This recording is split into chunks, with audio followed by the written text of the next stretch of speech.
Good evening, traveler of quiet thoughts. Today's lecture is a bit unusual. It's about theft, but it's told quietly, without alarm. It's about the strange, almost poetic way in which great works of art disappear, only to return again, as if the paintings themselves had decided to take a stroll through history. Our journey begins in 1789, the year the Louvre ceased to be a royal palace and became a home for the people, a museum. A word that felt as new at the time as a revolution itself. And in a way, it was. Before we begin today's slow journey through time, make yourself comfortable. Let the room quiet down. Perhaps there's a soft lamp next to you or the faint rhythm of rain outside your window. You've come to the right place, where stories unfold not in a rush, but in calm contemplation. If you enjoy these slow journeys through history, these stories that wander between fact and dream, don't forget to subscribe. Leave a quiet comment, or maybe just a little word below to let us know you were here, like a visitor writing their name in an old museum guest book. Before it was a museum, the Louvre was a fortress. Built in the 12th century under King Philippe Auguste, it was meant to guard Paris from the English across the river. The thick stone walls still remember those medieval nights, torches flickering, the Seine whispering outside. By the 16th century, kings no longer feared invaders from the river. They feared boredom. They wanted beauty. François I, the Renaissance king, turned the fortress into a palace. He invited Italian artists, poets, and architects to fill the place with life. Among them came Leonardo da Vinci, old, frail, but full of imagination. He carried with him a painting he would never part with, a portrait of a woman with a smile both open and closed. Her name would one day become known to everyone. But in those years, she was simply La Gioconda, the cheerful one. The king placed her among other treasures, marble nymphs, tapestries of myth, and glittering reliquaries that spoke of forgotten saints. It was not yet a museum, but already a collection, a secret one. To walk through those halls in the 1500s was to see the world through the eyes of kings. Then came 1789.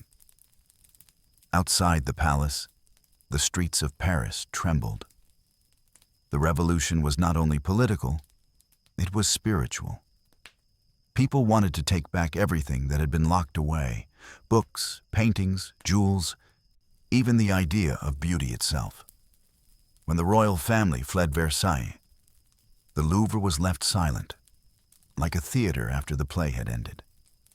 For a moment, it seemed destined to crumble, its marble cracked, its ceilings leaking. But then, among the revolutionaries, a few visionaries saw something else. They wanted to make it the people's palace, a temple of art open to everyone. In August 1793, the Louvre opened its doors as the Muséum Central des Arts de la République. Visitors climbed the grand staircases in silence. They saw paintings that had once hung in royal salons, now glowing in public light. Rubens, Raphael, Titian, their names whispered like spells. Some visitors wept. Others simply stared. It was the birth of a new religion. Not one of gods, but of beauty. But beauty, once set free, also attracts danger. From its first days as a museum, the Louvre was both sanctuary and target. During the Revolution, chaos reigned outside, and inside, guards tried to keep order among fragile relics. Paintings vanished, not through great heists, but through small, quiet thefts. Soldiers carried off gilded frames to melt for gold. Statues were defaced by those who believed marble still belonged to monarchs. An inventory from 1794 lists dozens of missing works. Most were never found. was as if the palace itself was shedding pieces of its royal skin, piece by piece. And then, ironically, came the era of collecting by conquest. When Napoleon rose to power, he sent armies across Europe not just to fight, but to gather. They brought back not only cannon and spoils, but canvases, sculptures, and sacred objects. The Louvre swelled with art from every corner of the continent. Italian Madonnas, Flemish altarpieces, Egyptian sarcophagi. They called it the Musée Napoléon. To many, it felt like the whole world had been stolen and placed under one roof. Even now, when you walk its galleries, you can feel this double life. Part sanctuary, part trophy room. The air seems to whisper stories of both creation and loss. In the early 1800s, when Napoleon fell, armies of curators followed in his shadow. They came to reclaim what was taken. Venetians for their Titians, Romans for their bronzes, Austrians for their Madonnas. Carts rolled through Paris, filled with crates and straw. Paintings left the Louvre like refugees, returning home under the watch of weary soldiers. Yet not everything returned. Some work stayed. The boundaries between theft, exchange, and history blurred. The museum became a labyrinth of provenance, every label, every frame a question. Who owned this once, and who owns it now? This tension between possession and preservation would define the Louvre for centuries to come. And from that tension would rise the stories of thefts so strange, so human, they almost sound like dreams. Not all thieves wore masks. Some wore uniforms. Others wore the quiet expression of admiration. In the early years, security was fragile. Guards were few. The Louvre's vast halls were lit by oil lamps that flickered against damp stone. One night in 1798, a watchman noticed that a case of small medals, Roman, Byzantine, and medieval, was missing. No one had broken the glass. It had been opened with care. The thief was never caught. The loss was recorded in calm handwriting in the inventory ledger. Pièces disparues, presumed misplaced. There were hundreds of such notes. The museum was both vast and vulnerable. It was, after all, a new idea, that art could belong to everyone. But what belongs to everyone can also tempt anyone. As the 19th century began, the Louvre expanded endlessly. New wings, new collections, new staircases built on the bones of old walls. The building grew like a living organism. There were nights when no one walked its corridors except the rats and the faint echo of the Seine. Paintings hung motionless in the dark, their colors dreaming under layers of varnish. In those hours, it was easy to imagine the ghosts of the artists returning. Da Vinci, Poussin, Delacroix, watching silently as guards drowsed in their chairs. Sometimes, visitors later claimed to have heard whispers among the sculptures. A voice like marble sighing, a frame creaking softly. Perhaps, they said, art itself resented captivity. Perhaps it wanted to escape. That is how myths about stolen art begin, with the feeling that something so alive could not stay still forever. In the dusty archives of the museum, there are books thicker than Bibles. Each page lists a painting, a date, a note of provenance. But between the lines, you can sense anxiety. Works moved from one room to another, from one storage to another, and sometimes from the museum to nowhere. One such painting, a small 17th century Dutch landscape, was last listed in 1815. The note beside it reads simply, "In repair." It was never seen again. Historians later joked that the Louvre was so vast that a painting could get lost inside it. And they were right. Some works vanished not because they were stolen, but because the museum itself became a maze too large for memory. Even now, digital archives list dozens of missing items. Forgotten gifts, misplaced miniatures, sculptures stored and never retrieved. They are ghosts of the collection, their absence as haunting as their presence once was. As the 19th century rolled on, Paris grew brighter, louder, faster. Gas lamps replaced oil, carriages filled the streets. The Louvre stood at the heart of it all, silent as ever, holding its breath. In 1852, Emperor Napoleon III added the Grand Pavillon de Flore and Pavillon de Marsan, completing the massive square we see today. He filled the museum with new treasures, including archaeological finds from Greece, Egypt, and Mesopotamia. And yet, the most famous theft of all, the one that would make headlines around the world, had not yet happened. The calm before the scandal lasted almost a century. Visitors strolled through the Salon Carré, past the Mona Lisa, barely glancing at her. She was small, after all, just a portrait in a dark frame. No one imagined she would become the most sought-after woman in the world. Perhaps that's what makes art so fragile. It awakens desire, not just to see, but to possess, to take a piece of beauty home, even if it belongs to everyone. Every museum carries this quiet tension. It's not only about theft, but about love, the kind of love that wants to touch, to hold, to claim. In the Louvre, where centuries of beauty rest under one roof, that desire hums softly beneath the silence. And in the early 20th century, one man, a simple worker from Italy, would be unable to resist its call. The Louvre, at the dawn of the 20th century, was a temple of quiet grandeur. Its long galleries shimmered faintly with morning light that filtered through high windows, illuminating 1,000 years of human longing. The hum of the city beyond, the click of carriage wheels, the calls of flower vendors, the rhythm of boots on cobblestone, seemed to vanish at the museum's threshold. Inside, one could almost hear the heartbeat of the past. Every brushstroke whispered of its maker. Every statue seemed to dream, half asleep, in the soft air of Paris. And there, almost unnoticed on a wall of the Salon Carré, hung a small painting, no larger than a writing desk blotter, of a woman whose eyes followed you wherever you went. Few paused to look at her for long. She was known, of course, La Joconde, the Italian lady by Leonardo. But she was not yet an icon.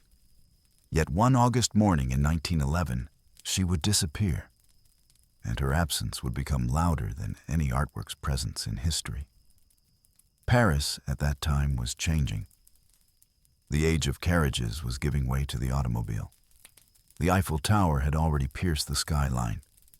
Electric lights had replaced the soft gas glow of the 19th century, and the city thrummed with invention. But in the corridors of the Louvre, time moved differently. The museum remained a quiet relic of old order, marble floors echoing under careful steps, attendants in uniforms of another century, and air heavy with wax, dust, and memory. It was summer.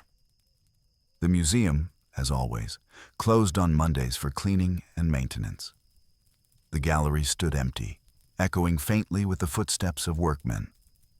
Among them was a man named Vincenzo Peruggia, an Italian glazier and decorator who had once helped install protective glass for the paintings. He was small, quiet, and almost invisible among the workers. Yet that morning, he would become the center of the greatest art scandal the modern world had ever known. On Monday, August 21st, 1911, the Louvre was calm. The great doors on the Cour Napoleon were closed to the public. A handful of maintenance workers entered through side passages. The galleries were dim and silent. Peruggia, wearing a white smock like any other employee, slipped unnoticed into the Salon Carré, where the Mona Lisa hung between two other paintings. He had studied the museum's rhythms. how guards rotated, how long a corridor could stay empty, how the light changed with the hours. When the time was right, he lifted the frame from the wall. The portrait was lighter than one might expect. A simple wooden panel, 77 by 53 centimeters. He carried it into a nearby service stairwell, where he removed its protective glass and frame. Then, wrapping the painting in his smock, he tucked it under his arm and walked out of the building through a small side door that opened onto the Rue de Rivoli. It was so simple that it seemed impossible. The world's most famous painting vanished into the morning air, and no one noticed for more than 24 hours. The next day, when the museum reopened, a painter named Louis Beroux arrived early to sketch the Mona Lisa. He was surprised to find an empty space where she should have been. Thinking the painting had been taken for photographing or cleaning, he asked a guard. The guard shrugged and promised to check. But when they returned together, the hooks on the wall were bare, the frame was missing, and the label beneath, La Joconde, Leonardo da Vinci, hung like a ghostly reminder of her absence. The Louvre was closed immediately. Guards ran through corridors. The police were called. By afternoon, the news had spread across Paris like wildfire. Crowds gathered outside the museum gates, whispering and speculating. The air was thick with disbelief. How could a painting simply walk out of the Louvre? For the curators, the theft was a humiliation beyond words. The Louvre, the symbol of civilization, had failed to protect its crown jewel. Reporters swarmed, sketching dramatic illustrations for the morning papers. "The Mona Lisa stolen," read the headlines. "The lady with the smile gone." Detectives combed the galleries, dusted for fingerprints, interrogated guards and cleaners. They even questioned the poet Guillaume Apollinaire, who had once written that the Louvre should be burned down for keeping art captive. He spent days in jail before being released, bewildered. Even Pablo Picasso, then a rising young artist, was questioned because of his friendship with Apollinaire. He denied everything, terrified that his avant-garde reputation might be linked to a real crime. Yet the painting remained missing. The police searched apartments, studios, docks, and border crossings.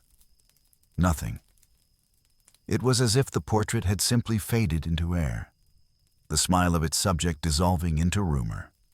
For the next 2 years, the empty space in the Salon Carré became a shrine. Visitors came to stare at the void, to whisper before the outline of dust where the painting had once hung. It became a symbol of absence, a portrait of loss itself. Writers composed elegies for her. Lovers compared their heartbreaks to the vanished lady. Newspapers printed speculative sightings in Russia, in America, even in a monastery. None were true. The theft had turned the Mona Lisa into something she had never been before, a myth. Her absence made her famous. Leonardo's painting had crossed into legend not by being seen, but by being gone. Meanwhile, in a small apartment on the Rue de l'Hôpital Saint-Louis, Vincenzo Peruggia kept the painting hidden. He had simply taken it home. He built a false bottom in a wooden trunk, wrapped the painting in a blanket, and placed it beneath his bed. For 2 years, he slept above her, the world's most famous face resting silently in the dark. Why did he do it? His motives were complex, almost tender. He claimed he wanted to return the painting to Italy, believing it had been stolen centuries before by France during Napoleon's campaigns. He saw himself not as a thief, but as a patriot, a man reclaiming his country's heritage.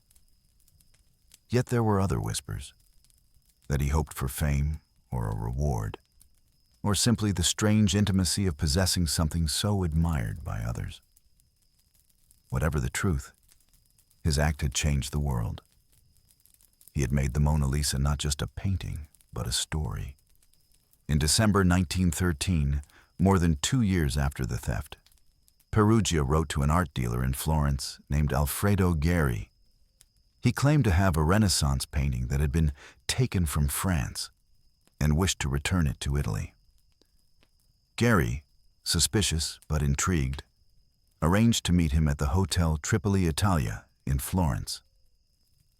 Perugia arrived, carrying the painting wrapped in red cloth. When Geri and the director of the Uffizi Gallery carefully unwrapped it, they recognized it instantly. The brushwork, the sfumato, the soft smile. It was unmistakable. They quietly asked Perugia to leave the painting for verification. He agreed, certain that he would be hailed as a hero. But when he returned the next morning, the police were waiting. He was arrested without resistance. The Mona Lisa was recovered, unharmed. For a brief moment, Italy rejoiced. Crowds filled the Uffizi to see their returned daughter. Students laid flowers before the painting. Old men removed their hats. The newspapers called it La Gioconda Ritrovata, the joyful one, found again. But soon, diplomacy prevailed. The painting, it was confirmed, had been legally acquired by King Francis I in the 16th century and had never been taken by force. In January 1914, the Mona Lisa was sent back to Paris, escorted by guards and curators as though she were a queen. When she returned to the Louvre, the crowd outside the museum stretched for blocks. People wept openly. They spoke of her as if she were alive, as though a beloved friend had come home from exile. Perugia's trial was brief. His defense was almost poetic. He declared that he had acted for love of Italy and for love of art. The court found him guilty, but leniently so, 1 year and 15 days in prison. He served only 7 months. He later returned to Italy, married, and lived a quiet life as a decorator. He died in 1925, almost forgotten. Yet, in a strange way, he had achieved immortality. His theft had made the painting famous beyond imagination. Before 1911, few knew her name. After 1911, she was the Mona Lisa, the face of art itself. When you walk through the Louvre today, the crowd before her glass case is endless. Phones raised, whispers of awe, the murmur of countless languages. Most see only the surface, the mysterious smile, the calm hands, the delicate landscape behind her. But if you look closely, you can almost sense the centuries pressing inward. The kings who guarded her, the revolutionaries who saved her, the thief who hid her beneath his bed. She is no longer just a woman in oil and wood. She is the story of beauty's endurance and of humanity's endless desire to possess it. The Louvre, after the smile. After 1914, the Louvre felt changed. The return of La Joconde had drawn the world's attention, and the museum became both fortress and stage. Guards doubled, glass cases thickened. Visitors increased until the galleries no longer seemed vast enough to hold them. Yet, as the years turned, the museum entered a new century of vulnerability. Wars would come and go, borders would shift, and the lines between collector, curator, and thief would blur once again. The world itself became a museum, filled with beauty, yes, but also temptation. And so, quietly, new disappearances began. Not the theft of a single masterpiece, but the subtle vanishing of fragments. A hand, a bust, a small statue whose story was as delicate as its form. Sculpture thefts rarely make headlines. Paintings are dramatic. They hang on walls, they face us, they look back. But statues, reliefs, fragments of stone, they seem immutable, heavy, eternal. Yet even marble can vanish if one has patience and quiet hands. The first great disappearance of the new century was discovered in 1931. a small Greek figurine dating from the 5th century BCE, was found missing from the Department of Antiquities. It had stood unnoticed in a glass case, its surface worn smooth by centuries. When curators came to clean it, only the pedestal remained. No forced locks, no broken glass, only emptiness and dust. The theft was never solved. The newspapers did not even mention it. It was entered into the logbook as manquant, presumed misplaced. This phrase, presumed misplaced, would become the Louvre's quiet confession over the decades. Not all art is stolen by night. Some simply drifts away, like memory. In 1939, another silence fell, not of theft, but of fear. Europe trembled as war approached. The curators of the Louvre knew what bombs could do. They had read of Guernica, of Warsaw, so they made a decision that was both desperate and poetic. They would empty the museum.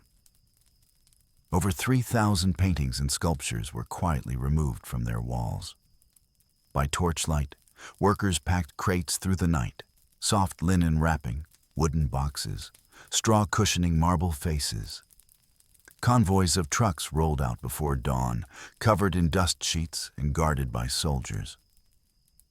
They carried the Venus de Milo, the winged victory of Samothrace, the coronation of Napoleon, and countless others into the French countryside.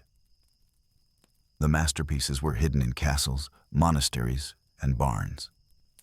The Mona Lisa, as before, traveled again, from the Loire Valley to the Pyrenees, from fortress to fortress. The Louvre stood empty once more, like a sleeping giant. Its galleries echoed with footsteps and the ghosts of absence. During those war years, the only thefts that mattered were those of nations. The Nazis looting Europe's art collections. Yet, strangely, the Louvre's emptiness protected it. There was nothing left to steal. When peace returned in 1945, the convoys came back, heavy with crates and dust. Paintings were unwrapped, statues reassembled, rooms filled again. But not everything returned. Of the thousands of objects evacuated, dozens vanished along the way. Some crates had been misdirected, others opened by opportunists in the chaos of retreat. One marble bust of a Roman woman, recorded as leaving the Louvre in 1940, never arrived at its destination. Another small bronze statuette disappeared en route from Chambord. The museum's post-war records list them quietly, without judgment. Missing since the evacuation. The war had swallowed them, as it swallowed so many things. In the 1950s, when Europe was rebuilding, art once again became a currency of prestige. Collectors and smugglers alike sought antiquities from the ruins of war. One story tells of a statue found years later in a private collection in Italy.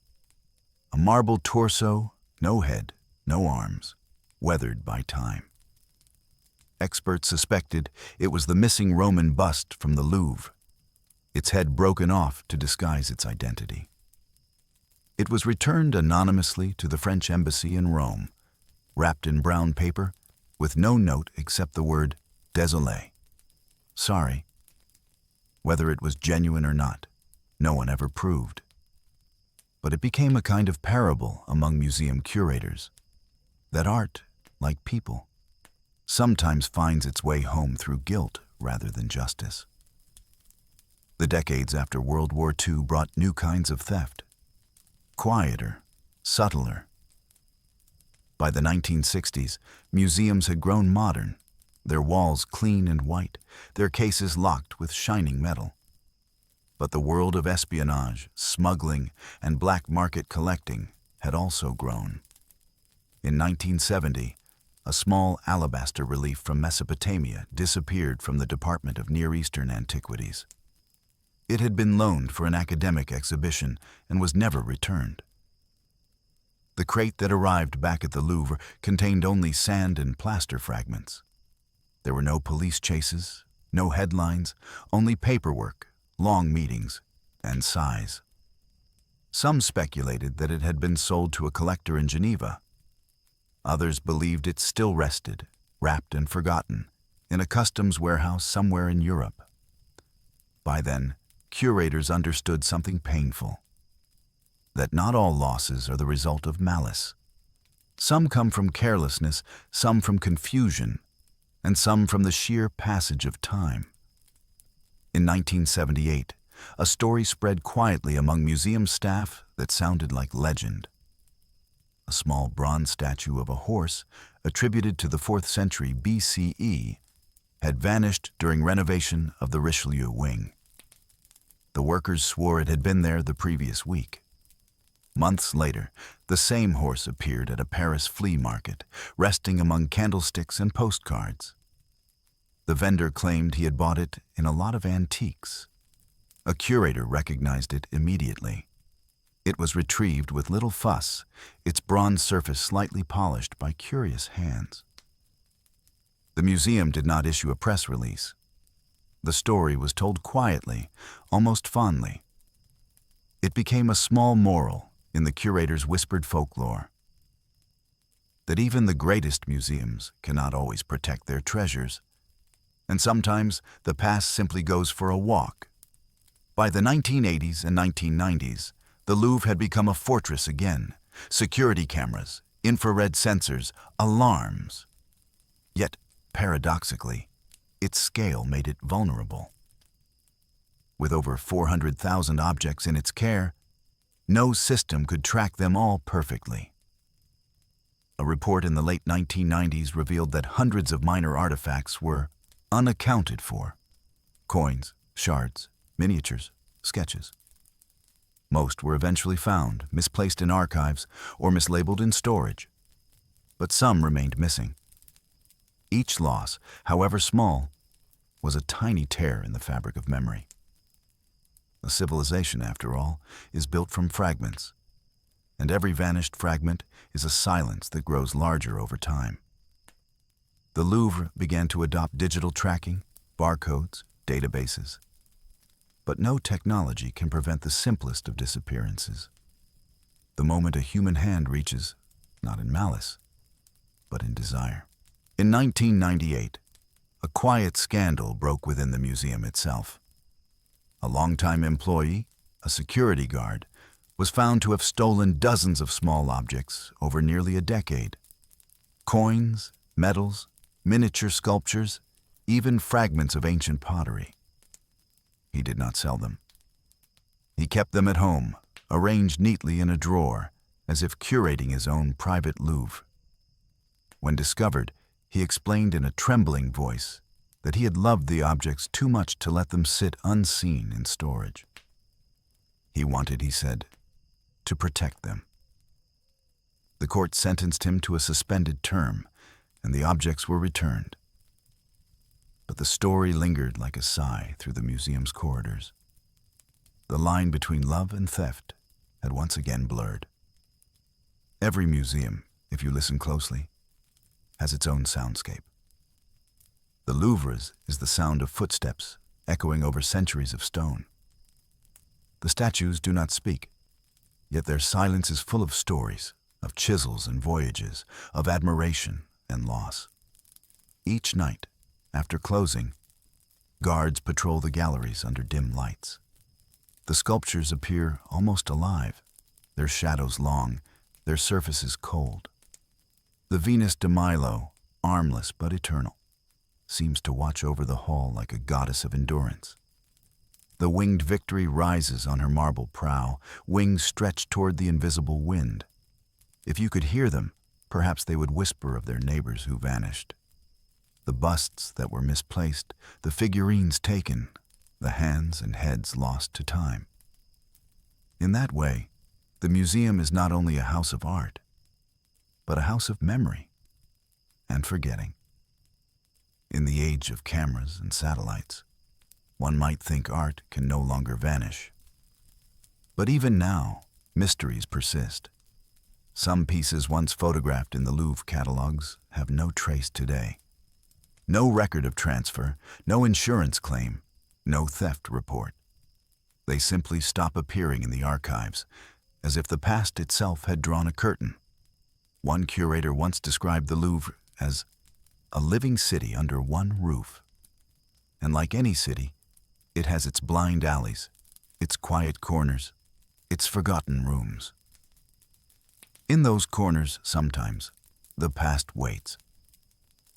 Not to be stolen, but to be remembered. The Louvre is famous for its light. The glass pyramid glowing against the Paris night, the painted ceilings of the Grand Gallery, the golden frames that shimmer with centuries of color. But beneath that brilliance lies another Louvre, one the public rarely sees. A Louvre of stone and earth, of sealed doors and whispering corridors, where history itself is stored like a secret. We will walk there now, slowly, carefully. The air is cool, the lamps dim. Each step downward is a step into memory. Few visitors realize that the Louvre stands upon a fortress. Beneath its elegant facades and Renaissance courtyards still lie the stones of medieval defense. Massive blocks of gray rock, worn smooth by time. When you descend to the sous-sols, the basements and archives, the first thing you feel is silence. The hum of tourists fades. Even the vibration of the city above seems to disappear. The air grows denser, cooler. You can smell dust, iron, and faint traces of wax and wood polish. These are the museum's lungs, the breathing chambers of preservation. Here are stored thousands upon thousands of objects that never see daylight. Shards of pottery, fragments of frescoes, delicate ivory carvings, medieval locks, coins, textiles, even mummified hands from Egypt sealed in boxes marked fragile. Some are labeled neatly, others rest in drawers without names, wrapped in brown paper, waiting for a scholar who will one day rediscover them. The idea of creating a labyrinth beneath the museum began in the 1930s, but it truly came to life during the Second World War. When bombs threatened Paris, the Louvre's curators dug deeper, expanding storage tunnels beneath the palace to protect art from destruction. Over time, those wartime cellars evolved into something permanent, an entire network of vaults, catalog rooms, and conservation laboratories stretching beneath the courtyards. By the 1980s, when the architect E.M. Pei designed the modern glass pyramid, these subterranean spaces were expanded even further. Beneath the pyramid lies a city within a city, a hidden museum below the museum, connected by narrow service tunnels that weave like capillaries through the foundations. It is said that for every artwork displayed upstairs, 3 sleep below. If one could wander through these basements at night, one might mistake them for a dreamscape of forgotten civilizations. Rows of marble heads stare from shelves. Bronze spears from the Bronze Age glint faintly under low light. Wooden crates bear the names of vanished kingdoms: Uruk, Mycenae, Nineveh, Thebes. There are boxes labeled simply Inconnu, provenance Inconnu, unknown, unidentified. Objects found long ago, catalogued hastily, their stories dissolved by time. In one narrow aisle, shelves hold fragments of stained glass from medieval cathedrals destroyed during wars. Each piece catches a hint of light like a frozen tear. In another room, hundreds of clay tablets lie in drawers, their cuneiform inscriptions unread since the 19th century. They rest not in darkness, but in patient waiting. The museum's silent citizens, each holding a story no one has yet told. The deepest chamber of all lies under the Cour Carrée, the oldest square of the Louvre. Here the medieval foundations still stand. Massive round towers, rough stone arches, a moat long drained of water, but still echoing with damp air. These ruins were discovered in the 1980s during renovations. Rather than covering them again, the museum preserved them as part of its exhibit, Le Louvre médiéval. When you walk there, under soft lights, the stones seem alive. Each block bears marks of chisels used 800 years ago. Some still smell faintly of earth. It is here that the Louvre reveals its truest self, not only a museum of art, but a museum of itself. The layers of its own body exposed: medieval fortress, royal palace, revolutionary museum, modern monument, each age built upon the bones of the one before it. And yet, even beneath these ruins, there are deeper passages, sealed, forgotten, unreachable. Some lead nowhere. Some are rumored to connect to the catacombs of Paris. Few have walked them all. Only a handful of curators and conservators have daily access to the Louvre's subterranean vaults. Their work begins before dawn and ends long after the museum above has closed. They wear white coats and carry flashlights instead of torches. They check humidity, temperature, the balance of air and dust. For them, beauty is not only what shines under lights, but what survives quietly in shadow. They handle history with cotton gloves, turning over fragments of pottery as gently as one might turn a page in a sacred book. Their world is one of numbers and codes, not applause. Each object has a barcode, a digital record, a resting place. But still, every so often, something unexpected surfaces. A mislabeled piece, an object listed as missing, found in the wrong drawer, or a discovery of unknown origin that no one remembers acquiring. In those moments, the past stirs, reminding them that museums are not just about order, but mystery. Among the underground corridors, there are certain rooms rarely entered, sealed by thick metal doors.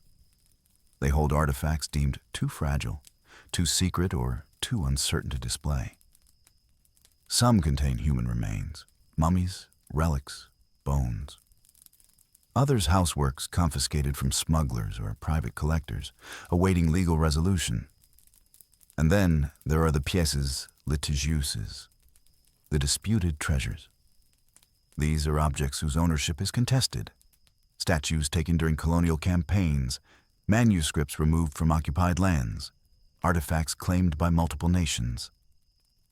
In the stillness of these rooms, politics and morality meet in silence. Each object here is both treasure and question. Who does it belong to? Who should decide? What does it mean to possess beauty that was born elsewhere? The Louvre guards them with care, but also with quiet unease. They are history's orphans, too valuable to release, too controversial to display. Deeper still, beyond even the vaults, lie sealed chambers from the wartime years, small, forgotten rooms once used to store the museum's most delicate treasures during the German occupation. Some are empty now, their walls lined with rusted hooks and peeling paint. Others remain locked, filled with crates untouched for decades. There are stories among the staff of one sealed door that, when opened in the 1970s, revealed shelves stacked with paintings no one remembered moving there. A forgotten evacuation cache. The canvases were covered in dust, but unharmed. Their labels had faded to ghosts of ink. Such discoveries remind the curators that the Louvre is not just a keeper of art, but of human memory, sometimes careless, sometimes miraculous. In another corner of the underground world lies the conservation department, a space of white light, microscopes, and quiet precision. Here, conservators restore paintings and sculptures in slow, meditative gestures. A flake of pigment, a thread of canvas, a chip of marble, each handled like a relic. The air smells faintly of solvents, old varnish, and cotton fibers. Machines hum softly, scanning for traces of mold, measuring the invisible heartbeat of each artwork. It is said that when a restorer works on a statue, they sometimes speak to it, softly, almost without realizing. They ask for patience, as if the marble were alive. In those moments, the boundary between caretaker and creation blurs. The art does not belong to them. It passes through their hands like a sigh through time. There are, of course, objects that will never be displayed upstairs. Some are too damaged, others too obscure. Among them is a broken limestone head from an Egyptian tomb, its features eroded, its eyes missing. It was once misidentified as a Roman relic and stored in the wrong department for 50 years. Another is a medieval reliquary box that once contained a saint's bone, later found to hide inside it a rolled parchment, a 14th century love poem written by a monk. These forgotten pieces tell smaller stories, fragments of lives that will never be part of grand exhibitions. Yet together, they make up the quiet soul of the museum. The Louvre above may dazzle with gold and light, but the Louvre below is made of dust, patience, and silence. One corridor in the underground maze ends in a narrow spiral staircase sealed by a gate. Beyond it lies a chamber that older staff still call La Crypte des Archives. Few enter it now.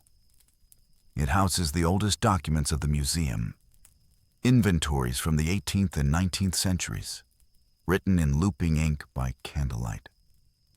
The pages are yellow, their edges curled. Some bear fingerprints of the original curators.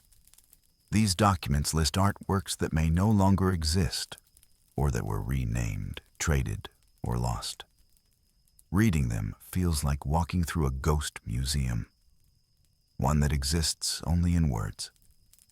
Every so often, a scholar descends to study these papers, and the air fills with a faint rustle of parchment, like whispers from another age. In that dim chamber, surrounded by lists of vanished treasures, one realizes how fragile memory truly is, and how even the greatest museum is a kind of human diary, forever incomplete. When midnight comes, the lights in the underground levels dim automatically. The motion sensors sleep. Only the guards remain, moving through the shadows with slow steps. They say that in these hours, the museum changes character. The sculptures above rest, but below, among the vaults and corridors, the air feels alive. Some guards claim to hear faint sounds, the echo of a chisel, the sigh of wind where there is no window, the quiet drip of water from an unseen pipe. Others describe the eerie sensation of being watched, not by cameras, but by the countless eyes of statues in storage. One veteran guard once said that the Louvre breathes differently at night. "It's not haunted," he told a journalist. "It's just awake." Perhaps that is what these secret rooms truly are, the museum's dreams. Above, in daylight, the Louvre shows the face it wishes the world to see, the perfection of civilization, the grandeur of beauty. But below in the dark, it keeps its imperfections, its forgotten names, its mistakes, its unfinished catalogs, its lost and found. The underground Louvre is the museum's subconscious, its memory and its guilt. It holds what the public cannot see, but also what makes the visible world possible. Without these basements, the glittering galleries above would collapse. Without the dust below, there would be no brilliance above. If we stand there now, in imagination, among the shelves and crates, the hum of machines fades to a whisper. Dust motes float in the air like slow snow. Somewhere far above, footsteps echo faintly through marble halls. Here below, everything is still. A chipped amphora waits for rediscovery. A forgotten statue leans gently against a wall. A label, half faded, bears the word retrouvé, found again. The underground world of the Louvre is not a secret out of shame, but a secret of care. It is the museum's beating heart, unseen but essential, silent but alive. It is where beauty rests when no one is watching. The fragile question of real art is a promise of truth. But what is truth when centuries pass and hands change? In the Louvre's vast collection, each piece bears a signature, a date, a provenance. Yet every detail is a question mark. For centuries, paintings were bought and sold like currency. Frames were changed, names erased, and stories rewritten. A Leonardo might pass through 10 owners and 5 attributions before arriving in the museum. A Rembrandt might be a student's work, a copy, or a clever mimic painted by candlelight centuries later. The Louvre, like all great museums, has lived with this uncertainty since its birth. It has housed not only masterpieces, but also ghosts. Works believed authentic until time, technology, or intuition revealed their deception. And sometimes, even after the truth is known, the ghost remains, still haunting the gallery walls. In the 1800s, Paris was the beating heart of the art world. Students from across Europe came to study at the École des Beaux-Arts, copying the masters in the Louvre's galleries as part of their training. The museum itself encouraged this. Every morning, dozens of young painters set up easels before the works of Raphael, Rubens, and Titian, practicing their brushwork stroke for stroke. Visitors mistook them for originals in progress. Some copies were so perfect that even curators hesitated. A few were sold as souvenirs, and occasionally a copy left the building with the wrong signature and began its second life as a forgery. Out of this culture of imitation grew a new kind of craftsman, the professional forger, part scholar, part magician, part dreamer. One of the Louvre's most whispered stories of deception concerns a painting once catalogued as a Johannes Vermeer. In the early 1900s, the museum acquired a small canvas titled A Young Woman Reading. The painting bore all the hallmarks of Vermeer: the quiet light, the pearl earring, the delicate folds of fabric. Experts were enchanted. But by the 1950s, questions began to surface. The pigments seemed too modern. The varnish aged too perfectly. Microscopic analysis revealed traces of synthetic ultramarine, a pigment invented in the 19th century, long after Vermeer's death. The painting was reclassified, its label quietly changed to attributed to Vermeer, then later, follower of Vermeer. Finally, anonymous 19th century. The museum did not remove it. It simply let the truth settle softly over time, as if even deceit deserved a place in the gallery of memory. Forgeries, after all, also tell stories. Stories of longing, of admiration so great it turns into imitation. No name is more legendary in the world of forgery than Han van Meegeren, the Dutch painter who fooled the world into believing his fakes were lost masterpieces by Vermeer. In the 1930s, van Meegeren studied the old Dutch techniques obsessively, grinding pigments, baking canvases, aging varnish with heat and resin. His imitations were so masterful that when one was discovered in Nazi Germany after the war, experts initially thought it had been looted from the Louvre or The Hague. It took van Meegeren himself, standing before a skeptical court, to prove his deception. He painted another Vermeer in prison to demonstrate his skill. The world gasped and forgave him. The Louvre did not own any of his works, but his story became a warning carved into the conscience of every curator. That genius can imitate genius, and that truth in art is sometimes only a matter of patience. In 1968, a small bronze sculpture depicting a horse and rider entered the Louvre's collection as an early Renaissance masterpiece, attributed to Leonardo's Circle. It was exquisite, muscular, expressive, perfectly patinated. Scholars praised its balance and grace. For 20 years, it stood in a quiet corner of the Italian galleries. Then, in the late 1980s, an Italian restorer working on another piece noticed something strange. The metal composition of the bronze contained traces of modern alloys. Further testing revealed microscopic tool marks consistent with 19th century casting methods. The Renaissance masterpiece was a modern fake. The Louvre removed it quietly, storing it in the archives below. It was not destroyed, nor shamed, simply placed in darkness among other errors and illusions. A curator later remarked, "Even false art has truth. It teaches us humility. Not all forgeries were made for profit. Some were born of affection."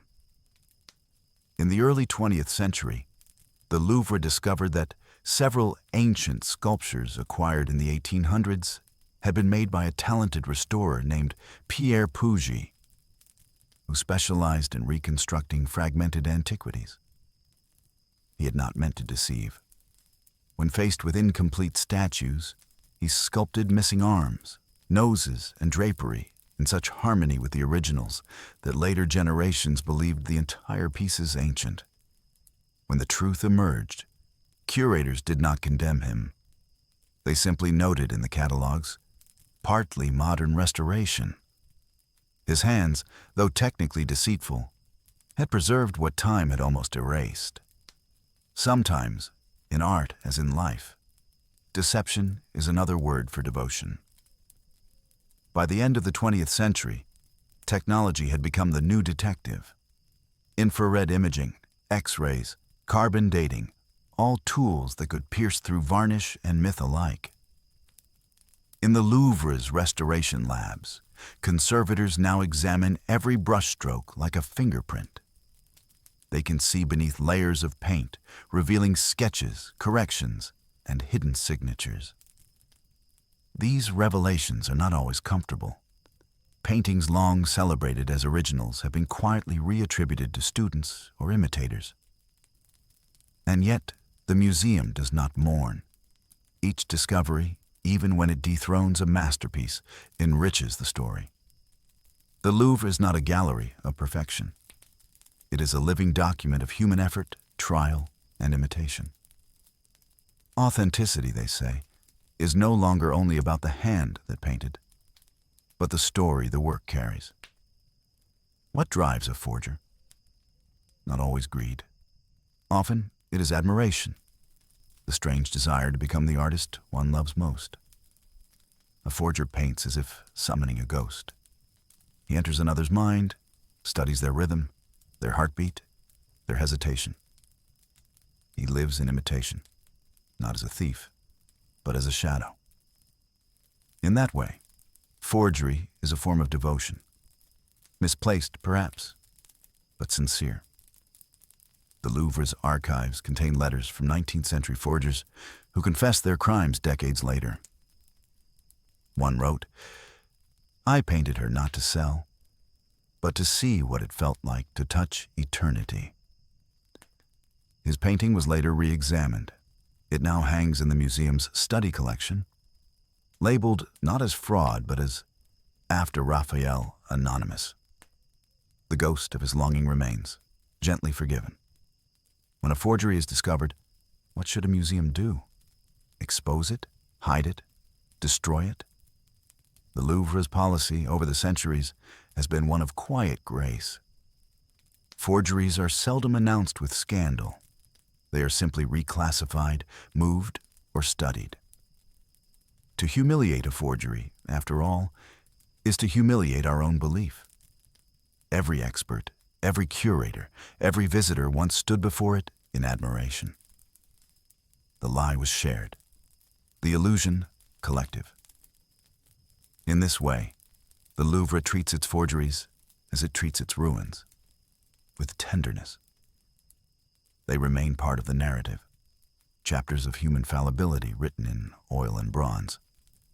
If one wanders through the museum late in the evening, after the crowds have gone, one might sense that the walls themselves remember their former deceptions. Imagine the Salon d'Enon, the long, high corridor lined with Italian masters. Somewhere in that vast hall once hung paintings whose names have changed quietly over time. To the untrained eye, nothing is different. Yet curators know the title cards tell stories of correction and humility. A Titian becomes workshop of Titian. A Raphael becomes follower of Raphael. A Correggio becomes anonymous Lombardi. Each change is a confession, a gentle bow to truth. And somewhere in that stillness, one feels gratitude. Not only for the true, but for the almost true. Deep within the archives, there exists a small collection known unofficially among staff as La Salle des Faux, the room of fakes. It is not open to the public. Within it are stored dozens of artworks once displayed as genuine. A forged Greek vase, a false medieval reliquary, a Renaissance Madonna painted in 1903. Each piece is preserved with care, not as shame, but as education. Students of art history come to study them, to see how brushstrokes deceive, how pigments mimic, how signatures lie. One curator called it a museum of mistakes.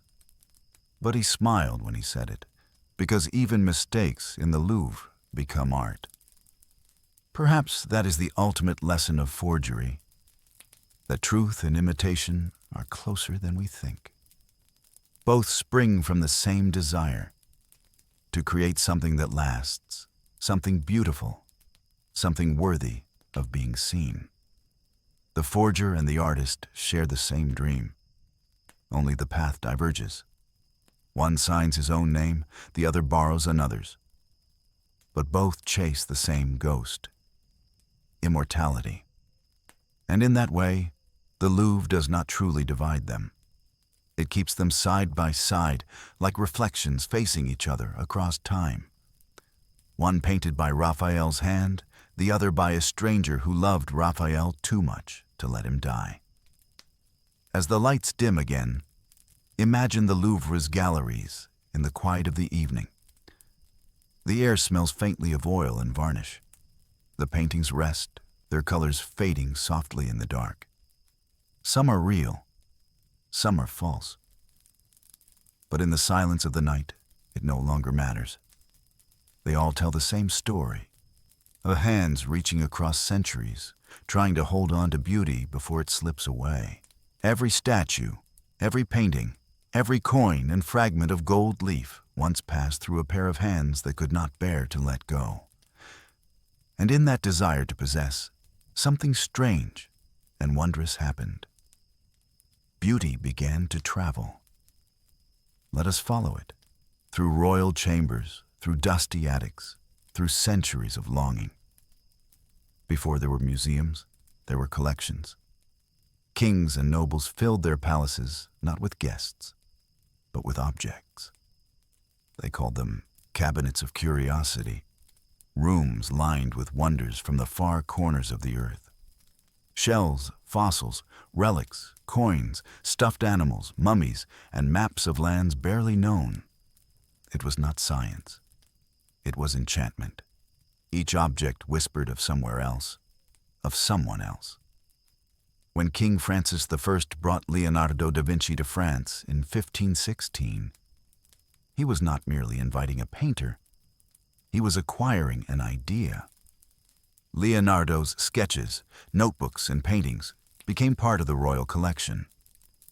Among them, of course, was La Gioconda, the quiet smile that would one day belong to the world. This was how the Louvre began, not as a museum, but as a collection born of desire. The desire to gather, to preserve, and perhaps to control what is beautiful. By the 17th century, collecting had become an art form in itself. Cardinals, merchants, and monarchs competed to own the rarest and most exquisite pieces.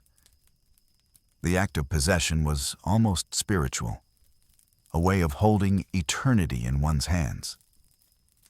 In their gilded halls, collectors spoke of art as others spoke of love. They commissioned catalogues of their treasures, describing each item with reverence. There was the Cabinet du Roi, the royal collection that grew under Louis XIV, who sent agents across Europe to purchase antiquities and paintings. When he could not buy, he borrowed. When he could not borrow, he took. To own a masterpiece was to declare power. And yet, beneath the grandeur, there was a deep melancholy. No collector ever felt complete. There was always one more piece missing, one more treasure glimpsed and desired. Imagine, for a moment, one of these early collectors, an aging nobleman in candlelight, surrounded by shelves heavy with objects. He walks among them at night when no one is watching. His fingers trace the cold marble of a statue's cheek, the polished edge of a bronze coin. He knows their provenance, their measurements, their imperfections, but he also feels their silence. Each object is a story he will never fully understand, a fragment of someone else's world. In his desire to possess them, he has become their prisoner. And so, collecting becomes a kind of solitude. A beautiful one, but solitude nonetheless. Then came 1789. The revolution shattered the world of private collectors. The royal and aristocratic collections, gathered over centuries, were seized in the name of the people. Paintings were removed from palaces, sculptures from gardens, manuscripts from libraries. Some saw it as liberation, art freed from privilege. Others saw it as plunder dressed in virtue. But out of that chaos, something remarkable was born. The Louvre opened as the Muséum Central des Arts de la République, a place where all citizens could stand before beauty as equals. It was no longer about possession. It was about preservation. And yet, the fever of collecting did not die. It simply changed hands. The state became the new collector, patient, relentless, insatiable. No one embodied the collector's obsession more completely than Napoleon Bonaparte. For him, art was not only beauty, it was empire. When his armies swept across Europe, they brought back not only prisoners and treaties, but art.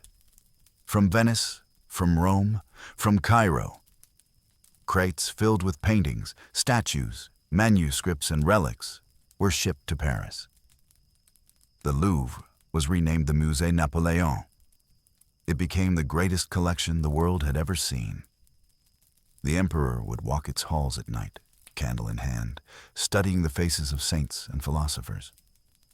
To him, each masterpiece was a trophy of intellect, proof that France was now the center of civilization. And yet, when he fell, much of it was returned. The fever had burned too brightly. The Louvre shrank, but its legend grew. As the 19th century unfolded, a new kind of collector emerged. The private patron who collected not for conquest, but for preservation. Men like Edmond de Goncourt, who hoarded Japanese prints and ceramics with the devotion of a monk. Or the Rothschilds, whose salons glittered with Renaissance bronzes and Dutch miniatures. Many of these collections would one day feed the Louvre's growing appetite. The museum purchased, inherited, or received as gifts entire estates of art.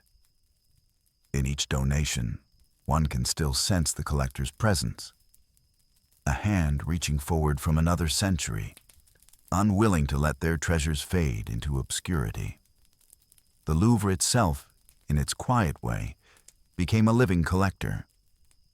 It absorbed private passions into public memory, Its curators traveled the world, acquiring through diplomacy, excavation, and exchange. The museum's growth was organic, not explosive like Napoleon's, but steady and thoughtful. With each new object came a new question. Where does it belong, and how do we honor those who once possessed it? There are galleries where the donor's name is still inscribed in gold above the entrance. Sully, Denon, Campana, Richelieu. Each represents not just a wing of architecture, but a different chapter in the psychology of collecting. Ambition, devotion, redemption, pride. By the late 19th century, psychologists began to write about collectionite, or la manie du collectionneur, the collector's mania. They described men who bankrupted themselves for a single coin, who traded friendships for canvases, who filled their homes with so many relics that there was no room to live among them. There is something tragic and tender in this obsession. Collectors are not thieves. They are caretakers overwhelmed by love. They believe, perhaps sincerely, that by owning beauty, they can protect it from time. But time always wins. Collections are dispersed, sold, or donated. The collector dies, and the fever passes on to another. In this way, the Louvre has become a resting place for countless obsessions, a cathedral of fulfilled and unfulfilled desire. When you walk through the museum today, you can feel those ghosts. Each label that reads gift of or bequest of is the echo of a collector's heartbeat. Behind every painting lies a story of pursuit. A bid at an auction, a letter written in trembling excitement, a journey across borders. Behind every sculpture, a long negotiation, a passionate argument, a sleepless night of longing. The collectors are gone, but their fever remains, woven into the air of the Louvre itself. If you listen closely, you can almost hear them. The sigh of a duchess parting with her jewels to buy a Greek vase, the scratching pen of a scholar cataloging coins by candlelight, the weary joy of a merchant seeing his donated treasures displayed for the first time. Their presence is invisible, but undeniable. The modern age of collecting. In the 20th and 21st centuries, collecting has changed again. The Louvre now acquires through research, diplomacy, and digital archives. The age of conquest is over. The age of restitution has begun. Today, museums face questions of morality. What should be returned? What should be shared? Who owns the past? In this new landscape, the Louvre is not only a collector, but also a confessor, acknowledging its history, its ambitions, its mistakes. And yet, the fever remains, transformed but alive. It lives in curators who spend years tracking a lost fragment, in archaeologists brushing sand from ancient pottery, in donors who still dream of their names engraved in marble. Perhaps the truth is this: to collect is to confront mortality. We cannot keep time, but we can hold objects that time has touched. We gather them around us like small flames against the dark. The Louvre, in this sense, is humanity's grand attempt to remember itself, an endless act of rescue from oblivion. Every sculpture, every shard, every canvas is a memory saved from disappearance. And if collectors are sometimes obsessive, it is only because they hear time passing more loudly than the rest of us. It begins just after midnight. The museum's closing routine is a ritual. Lights dimmed one gallery at a time, alarms activated, elevators stilled, security doors locked with heavy clicks that echo like punctuation marks through the marble halls. What remains is sound in its purest form. The low vibration of air conditioners, the soft crack of cooling walls, the distant splash of the Seine outside. The night guards step into this silence as if entering a church. They walk slowly, not out of fear, but out of respect. For the art, for the night, and for the idea that beauty too deserves to rest. Each guard carries a small flashlight. The beam slides across gilded frames, marble drapery, and the sheen of waxed parquet floors. Dust particles dance in the light like tiny spirits of paint and plaster. To wander the Louvre at night is to walk through centuries alone. In the Denon wing, the Italian masters sleep beneath muted lamps. The wedding feast at Cana looms in near darkness, its feast suspended forever. The Mona Lisa, sealed behind her glass, reflects the faint shimmer of passing light. In the Sully wing, Egyptian statues stand unmoving in their desert silence. Basalt kings with patient eyes. Their shadows stretch like memories across the floor. Further still, in the Richelieu wing, the courtyards echo faintly with the sound of shoes on stone. The guards know every creak, every echo, every peculiar hum that the building makes. To them, the museum is alive, not haunted, but breathing. Most guards arrive just before midnight, dressed in quiet uniforms of dark blue or gray. Many have walked these halls for decades. Some are retired soldiers, others former artists, a few poets and dreamers who found in the Louvre a night's peace no other place could offer. Their job is simple: to protect. But protection here is more than vigilance. It is care. They check the temperature in the galleries, listen for the faint tick of humidity sensors, note every scratch on glass and marble. They know each painting like an old friend, not by its name, but by its presence. They can sense when something feels slightly different. A curtain drawn too tightly, a door closed too softly. One guard once said, "The Louvre doesn't need eyes, it needs ears." And so they listen, to the silence, to the faint hums, to the museum's slow heartbeat through the night. The night is divided into rounds. Each round follows a pattern through Denon, Sully, Richelieu, and back again. The guards' footsteps form a slow rhythm, echoed by the ticking of distant clocks. They check the major halls first: the Grande Galerie, the Salle de Cariatide, the Galerie d'Apollon. Then they descend into the lower levels, the medieval foundations, the corridors where the air smells faintly of limestone and dust. Sometimes they pause before a statue or painting, not out of duty, but out of quiet contemplation. A tired man might rest for a moment before the winged victory of Samothrace, gazing at the marble folds of her gown. Another might linger near Liberty leading the people, letting its colors glow faintly under the security lights. It is said that over years, each guard develops a favorite artwork, a silent companion on their rounds. When the museum sleeps, the paintings seem to whisper. Not literally, of course, but their silence changes. Freed from the gaze of crowds, they regain their stillness.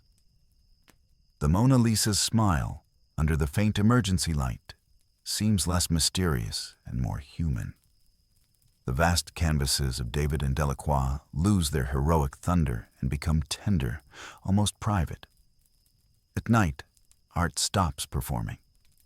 It simply exists. And the guards, perhaps the only witnesses to this transformation, walk among them like caretakers of dreams. Among the guards, stories circulate. Soft-spoken legends passed from one generation to another. There's the tale of the moving shadow, a story from the 1970s about a guard who saw what he swore was the silhouette of a man crossing the Salle des États long after everyone had gone. When he followed, he found nothing but an open window and a fluttering curtain. Or the whispering sculpture, a statue in the Roman gallery that seemed to make a sound when the air was cold. It was later discovered that an air vent beneath it produced the faint sighing noise. The guards tell these stories not out of superstition, but affection. They understand that in a place so full of beauty and history, even the ordinary feels enchanted. The night shift is long. Between 2 and 6 in the morning, time slows almost to stillness. The guards walk their rounds in pairs, sometimes alone. They speak rarely. Words sound too loud in the marble echo. Instead, they communicate with nods, gestures, and brief glances. There are moments of fatigue when they rest in small break rooms deep beneath the galleries. There, a coffee machine hums, a radio murmurs softly, and the air smells faintly of wax and fabric. Some read books, others simply sit in silence. The night, after all, does not hurry. For many, this solitude is not loneliness. It is peace. The world above sleeps in chaos. But here, beneath centuries of art, time stands still. One might imagine that the Louvre, with its alarms and guards, is impregnable. Yet what the guards truly protect is not just security, but fragility. A shift in temperature could crack varnish. A leak could stain a tapestry. A misplaced footstep could harm a floor older than memory. They are caretakers of air and dust, unseen forces that shape the fate of art more surely than thieves ever could. There is quiet dignity in their work. No applause, no headlines, no fame. Only the knowledge that everything remains as it should be because they were there. Every night, between the hours of 3 and 4, the museum enters a deeper silence. Even the hum of the city fades. The air feels thick, almost sacred. This is the hour the guards call the stillness. They say the museum itself breathes differently. The walls creak, the wood settles, the lights hum faintly. Some guards describe a strange feeling then, as if the building were remembering itself. The fortress it once was, the palace, the revolution, the museum, all its centuries folded together like a dream half remembered. To walk the halls, then, is to walk inside history's pulse. The guard becomes, for a few minutes, not a watchman, but a witness. Every guard, at some point, feels the presence of those who came before. Not ghosts, but traces. Perhaps it's a sudden scent of old paint, or the way light catches on marble the same way it did for an artist centuries ago. Perhaps it's the feeling of standing where someone once stood, in awe, in silence. The Louvre, more than any museum, holds human time layered upon itself. The guards become part of that layering, modern sentinels watching over ancient dreams. They know the irony, that while the art is timeless, they themselves are not. And yet, for the years they walk these halls, they too become part of the museum's story. Around 6, faint light begins to seep into the courtyards. The Seine glimmers again. The pyramid above the courtyard catches the first reflection of dawn. The guards finish their last rounds. They check the locks once more, note the humidity, reset the systems. When the day's shift arrives, they greet them softly, handing over keys, logs, and silent hours. By the time the first visitors enter, the night guards have vanished. Walking home through empty streets, the smell of marble and dust still on their clothes. No one knows their names. Few will ever thank them. But their work ensures that beauty survives one more day. To guard the Louvre is to learn patience, not only with time, but with oneself. To spend night after night in the company of silence is to discover that silence is alive. The guards often say that the museum teaches them humility, that to watch something so eternal is to feel one's own smallness. And yet, it also offers comfort. for even in their solitude, they are never truly alone. They are surrounded by faces, stories, and centuries that do not sleep. Only wait. Every morning, before the first visitors arrive, a quiet ritual unfolds across the galleries. Teams of conservators and caretakers move through the halls with brushes softer than breath. They sweep, not to erase the past, but to tend it gently. Dust in a museum is both enemy and companion. It settles invisibly, the soft, gray skin of time. On every frame, every sculpture, every forgotten corner. No one can stop it. They can only slow it. Each particle carries fragments of the world outside. The air of Paris, the pollen of nearby trees, the soot of distant chimneys. In a strange way, the Louvre is slowly absorbing the city that surrounds it, inhaling its age, its history, its passing days. There is poetry in that. The art that has survived centuries now gathers new centuries on its surface, layer by layer, as if time itself wishes to sign its name in dust. Art changes, even when untouched. Oil paints oxidize, varnish darkens like amber, marble cools and contracts with the rhythm of the seasons. To the untrained eye, a painting seems still. But under a microscope, its surface moves, pigments shifting like tiny tectonic plates. The air around it is alive, expanding, contracting, whispering across brushstrokes left by hands long gone. A statue might stand firm in its posture, yet within, invisible fissures bloom like spiderwebs. The marble remembers earthquakes, humidity, footsteps, all the minute tremors of human existence. This is what makes preservation an act of faith. You cannot stop decay. You can only slow its breathing. The curators often say that paintings are like people. They have moods, tempers, illnesses. A varnish that once gleamed like sunlight can turn cloudy overnight. The blue in a robe might fade to gray. The red of a saint's cloak might darken like dried blood. Inside the laboratories deep beneath the museum, restorers watch these transformations with reverence and restraint. They never rush. They clean 1 square centimeter at a time, removing centuries of soot with the patience of monks illuminating manuscripts. The work is slow because the past is fragile. One careless gesture could erase a fingerprint left by an artist 400 years ago. Each brushstroke of the restorer is an act of conversation, a silent dialogue between two souls, separated by centuries, but united by care.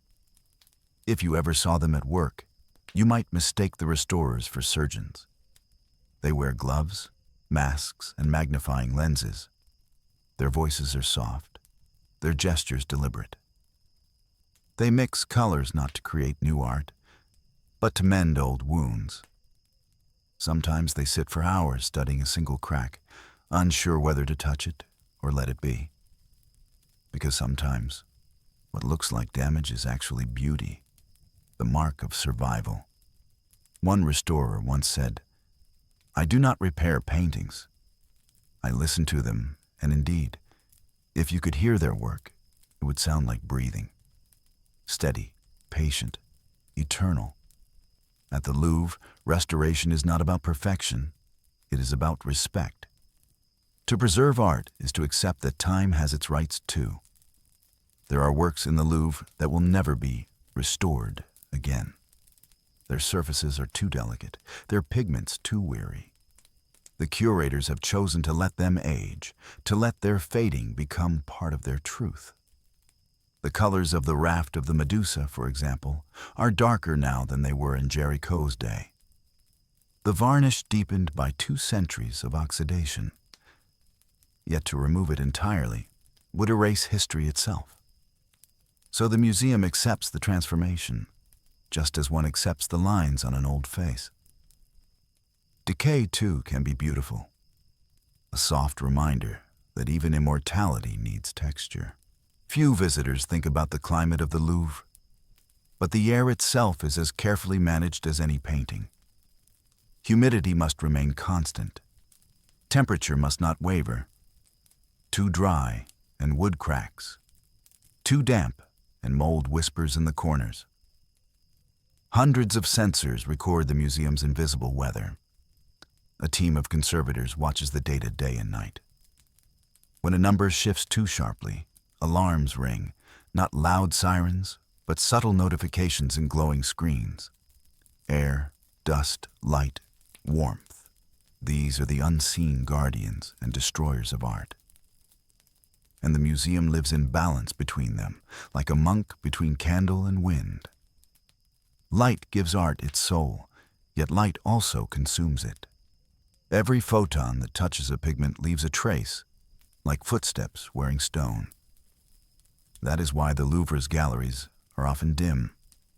The light that seems romantic is, in truth, protection. The famous blue of an Egyptian mural, the pale gold of a medieval miniature. They exist only because they have been sheltered from the brightness of the world. Some works are displayed for only a few months each decade. Others rest permanently in darkness, visited only by curators with small lamps and gentle hands. Light reveals, but time steals. And the Louvre, patient and wise, allows both. There is an old saying among conservators: "You do not own art. You borrow it from time that is the essence of their work." The Louvre is not a treasure chest. It is a hospital of beauty. Each painting, sculpture, and artifact is a patient, treated with quiet devotion. To preserve art is not to fight decay, it is to accompany it, to walk alongside time, gently, so that its passing becomes graceful rather than cruel. Every brushstroke, every repair, every sealed crack is a small gesture of love. Not for perfection, but for continuity. Sometimes, when the galleries are closed and the light is thin, a restorer will watch the dust swirl in the air and think of it not as dirt, but as history. For what is dust, really? It is us. It is everything that has lived, broken, burned, and faded. In it lies the pollen of past springs, the ash of forgotten fires, the fabric of vanished lives. In the Louvre, dust is sacred because it is honest. It reminds us that nothing lasts untouched, not marble, not pigment, not even memory. And so, each morning, the caretakers remove it again, knowing it will return. The ritual is endless, as it should be. Every great museum has its stories of fragility revealed. One morning in 2018, a small portion of plaster from a 19th century ceiling collapsed in one of the lesser-known galleries. No artworks were harmed, but the dust cloud lingered like a ghostly reminder of impermanence. The next day, the hall was cleaned, restored, reopened. But among the staff, it became a quiet parable that even the Louvre, for all its grandeur, is mortal. Its beauty stands not above time, but within it. Beneath the museum, laboratories hum softly with quiet miracles. Infrared cameras reveal underdrawings invisible to the naked eye. X-ray fluorescence maps the composition of pigments older than empires. Every color is measured, every texture recorded. The museum's digital archives now contain terabytes of data, the fingerprints of immortality captured by machines. Yet even as science perfects its tools, the human element remains essential. A computer may measure age, but only a person can sense when a painting feels right again, when its breath has returned. Preservation, after all, is not a science of control. It is a collaboration between time and tenderness. No one applauds the conservator. Their victories are invisible. A painting does not shout when saved. A sculpture does not thank you for its balance. Their work is measured in what does not happen. Cracks that do not spread, colors that do not fade, memories that do not vanish. It is a humble art, one that thrives in the background, sustained by patience and love. And in this humility lies its beauty. For what is preservation, if not the gentlest form of devotion? If you think of the Louvre as a living being, preservation is its heartbeat. The cleaners are its breath, the conservators its blood, the curators its memory. Dust becomes the pulse of time, flowing endlessly through its veins. The museum is not static. It lives, shifts, and ages, just like the people who fill it. Each morning it wakes, each night it sleeps, and through all its dreams, one truth endures. Nothing lasts forever, but care makes the impermanent beautiful. When you first enter the Louvre's grand galleries, the instinct is to look at the paintings that line the walls. But if you pause and lift your gaze upward, another story begins. The ceilings of the Louvre speak their own language, one of power, reverence, and aspiration. Gold leaf and azure blue mingle with myth and monarchy. Clouds drift across vaults where time stands still. These ceilings were not made merely to impress. They were designed to remind, to whisper, that art is not only for the eyes, but for the soul. Each brushstroke of a ceiling painter was a prayer in color. Each window placed by an architect was a deliberate act of light, a way to turn the ordinary act of walking into a ceremony of wonder. Long before the Louvre became a museum, it was a palace, the residence of kings who measured their grandeur in stone and light. In the 16th century, François I invited Italian architects and artisans to France, transforming the medieval fortress into a palace worthy of Renaissance ideals.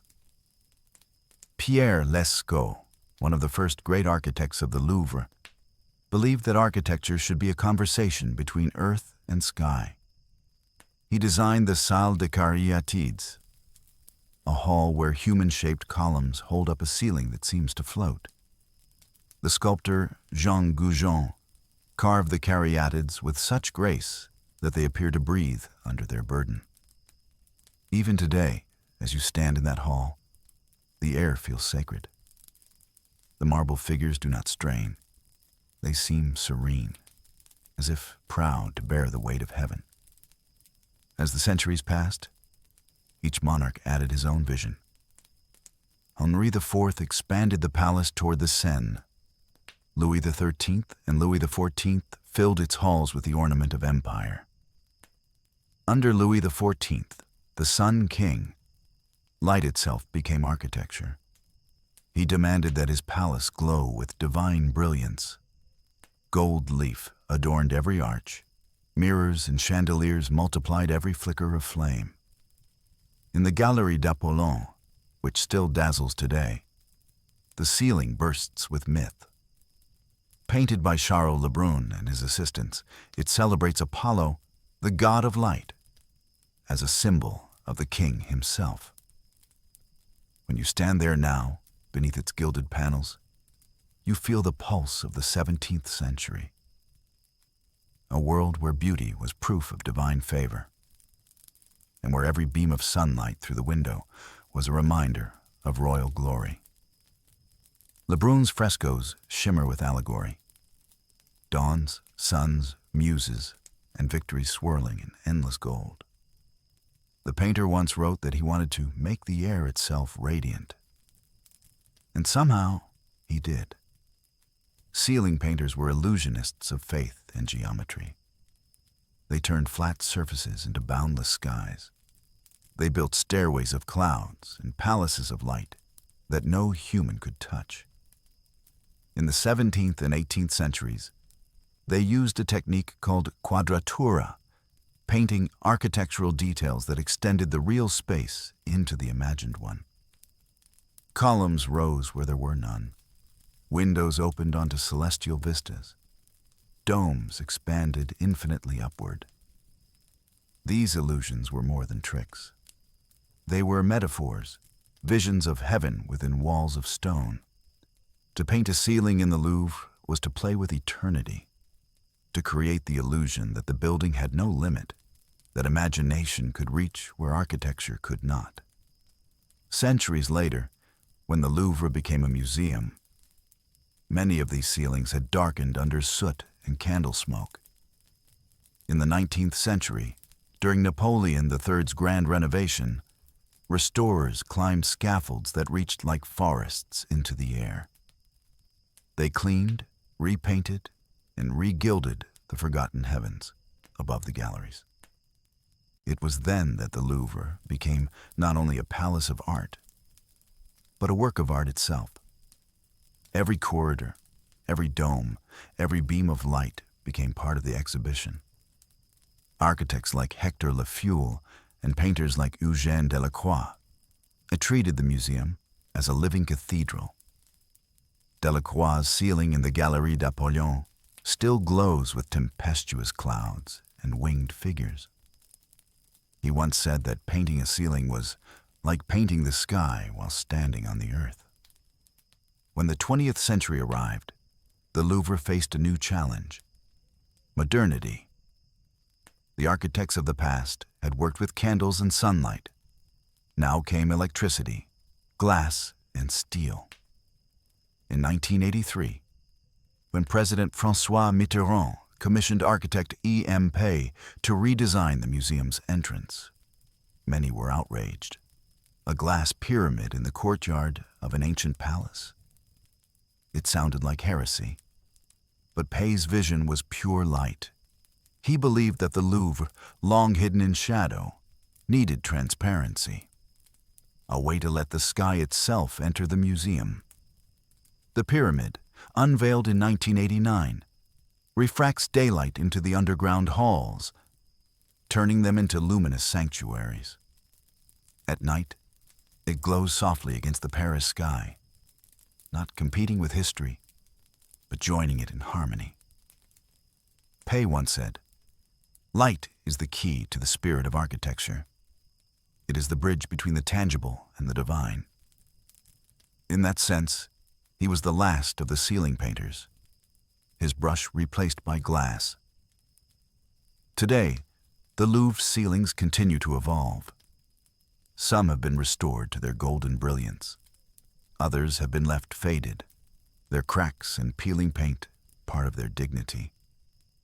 Restorers working on scaffolds high above the galleries move with the slowness of monks cleaning inch by inch. The smell of solvents and oil paint mingles with dust from centuries. When they rest their hands, they look down from their temporary perch and see the visitors below, tiny as ants, gazing up, unaware of the quiet labor happening above them. For those restorers, the ceiling is not just decoration. It is the museum's sky, its silent guardian, the place where light gathers and memory settles. In every wing of the Louvre, light behaves differently. In the Cour Puget, glass ceilings turn the sculptures beneath into radiant silhouettes. In the Egyptian galleries, dim golden lamps echo the warmth of ancient tombs. In the Islamic art department, rippling patterns of shadow and glass mimic desert sunlight. Each space has its own rhythm, as if the architects designed not buildings, but instruments of illumination. The museum is, in truth, a living sundial. The day moves across its surfaces like a slow brushstroke. Morning light falls upon Greek marble. Afternoon illuminates French Romanticism. Evening wraps everything in quiet blue. To walk through the Louvre is to walk through time measured by light. When visitors stand in the Galerie d'Apollon and tilt their heads upward, they do what millions before them have done. They surrender, for a moment, to wonder. Looking upward has always been an act of humility. It reminds us that art is not only about seeing what is around us, but remembering what is above us. The ceilings of the Louvre invite that gesture. They draw our gaze away from ourselves and into the infinite, toward the same heavens that inspired the hands that painted them. In those moments, beauty and faith become indistinguishable. The viewer, the painter, and the architect all share one quiet desire: to let light fall where it may. Few remember the names of those who painted the ceilings of the lesser halls, the assistants, the apprentices, the craftsmen who gilded leaves, who traced the outlines of angels and clouds. Their work is anonymous, but enduring. They labored high above the ground, often unseen, inhaling dust and fumes, guided only by the faint glow of oil lamps. In their silence, they left behind constellations of color. They are the hidden saints of the museum, those who gave us the illusion of eternity and asked for nothing in return. Their brushstrokes are still there, faint but present, like breaths caught in plaster. When sunlight crosses the ceiling, it completes their work again. Perhaps that is the ultimate lesson of these ceilings, that the act of looking upward is itself an art. We spend our days grounded, eyes on paths, screens, duties. The Louvre reminds us to lift our gaze, to rediscover awe. A painted ceiling is not only decoration, it is meditation. It tells us that above every human effort there is space for imagination, for reverence, for hope. To look up in the Louvre is to remember that beauty was always meant to point beyond itself. When the Louvre first opened as a museum in 1793, the air still smelled faintly of revolution, of smoke, dust, and new beginnings. The monarchy had fallen, and the palace of kings was now the palace of the people. On its first open day, visitors climbed the grand staircase nervously, unsure how to behave in a place once reserved for nobility. They wore patched coats and wooden shoes.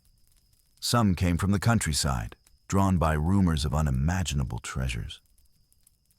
They walked slowly, their voices hushed, as if entering a cathedral. In truth, it was a new kind of church, not of gods, but of human genius. A soldier stood before a painting of Raphael and whispered, "So this is what they fought to protect." A mother carried her child through the marble halls and said softly, "Look, this belongs to us now." From that moment, the Louvre ceased to be royal. It became human. By the mid-1800s, visiting the Louvre had become a ritual of education and longing. Poets came to write, painters came to copy, lovers came to walk hand in hand through centuries of color. The air was filled with the scratch of pencils and the rustle of paper. Students set up easels before the great canvases, copying Rubens, Titian, and Poussin stroke by stroke. Their brushes whispered like prayers, as if, through imitation, they might learn to speak with the voice of genius. Charles Baudelaire once wrote that walking the Louvre was to see the entire human soul stretched across the walls. It was an act of pilgrimage, not to a holy city, but to beauty itself. There were darker visitors, too. In 1871, during the Paris Commune, smoke from nearby fires drifted across the Seine. Guards stood ready to defend the museum from looters and flames. Soldiers slept in the courtyards, their rifles propped against marble columns. Even in war, people came. One report tells of a young nurse who entered the Louvre while shells fell outside. She walked through the Grande Galerie and stopped before a painting of the Madonna. "If the world must burn," she said, "let me see her once more before it ends." That is the strange power of beauty. It outlives the noise of history, drawing people even in ruin. When the 20th century arrived, travel itself became art. Steamships, trains, and postcards carried the Louvre's fame across the world. Visitors began to arrive from far away, from England, Russia, Japan, America. They wore hats and long coats, carrying Baedeker guidebooks filled with printed lists of must-see works. They moved in lines, pointing with gloved hands, murmuring in many languages. Some stayed for hours, others hurried through as if to prove they had touched eternity on schedule. It was the age of the photograph, the era when art first became memory captured on film. In those small black and white pictures, the Louvre looked eternal, untouched by the wars and revolutions that had built it. In 1913, when the Mona Lisa was recovered after her theft and returned to Paris, visitors flooded the museum in silence. Many came simply to see the empty space where she had once hung, to confirm that absence could indeed become sacred. When she was finally rehung, a woman fainted before the painting. Others wept quietly. A young poet left a rose on the floor beneath her. The guards had to ask people to move along, but no one wanted to. They simply stood, as if waiting for her to speak. That day, the Louvre was not just a museum. It was a collective heartbeat. If you listen carefully in the mornings, the Louvre sometimes sounds like a school. The high ceilings echo with the laughter of children, their voices rising like birds among the marble. Teachers gather them before statues and paintings, explaining mythology in simple words. This is Venus. She is beauty. This is liberty. She is courage. Some children stare with curiosity, others with boredom. But somewhere among them is always one who falls silent, eyes wide, as if touched by a quiet revelation. Perhaps that child will become a painter or a poet, or simply someone who learns to look carefully at the world. Art begins in that silence, the first moment when seeing becomes feeling. There is a certain music to the museum's daytime hours. The rhythm of footsteps, the murmur of guides, the clicking of cameras. The guides speak softly but endlessly. To your left, you will see. Notice the brushwork here. This was painted around 1503. Their words ripple through the galleries like overlapping prayers. Every few seconds, a guide gestures upward, and a dozen heads follow, eyes shining in the same direction. For a heartbeat, the group becomes one creature. Curious, reverent, human. Then they disperse, and the hall grows quiet again, as if the building itself were exhaling. Not all visitors come for knowledge. Some come for peace, some for love. The Louvre has seen countless quiet moments between people. A hand held in front of the Venus de Milo, a first kiss beneath the marble arches of the Cour Napoleon, a silent argument beneath the gaze of the winged victory of Samothrace. Others come alone, walking slowly, as if each painting might reveal something they have forgotten about themselves. There is no one way to visit the Louvre. Each person carries their own hunger into its halls and leaves a small part of it behind. During World War II, the museum closed its doors and emptied its rooms. The visitors were gone, but their memory lingered. In their place came soldiers, curators, and crates. One night, a guard walking through the deserted galleries heard his own footsteps echo like 1,000 ghosts. He said later that he imagined the visitors who would one day return, the whispering crowds, the children's laughter, the foreign tongues, and it gave him hope. And indeed, they did return. After the war, when the museum reopened, the line stretched across the courtyard as if the world itself had been waiting to come home. Today, the visitors number in millions. They arrive from every continent, pilgrims of curiosity, devotion, and routine. Some carry smartphones, others carry sketchbooks. The Louvre breathes them in and out like tides of humanity. Every language drifts through its corridors. Every culture recognizes something of itself in the marble and paint.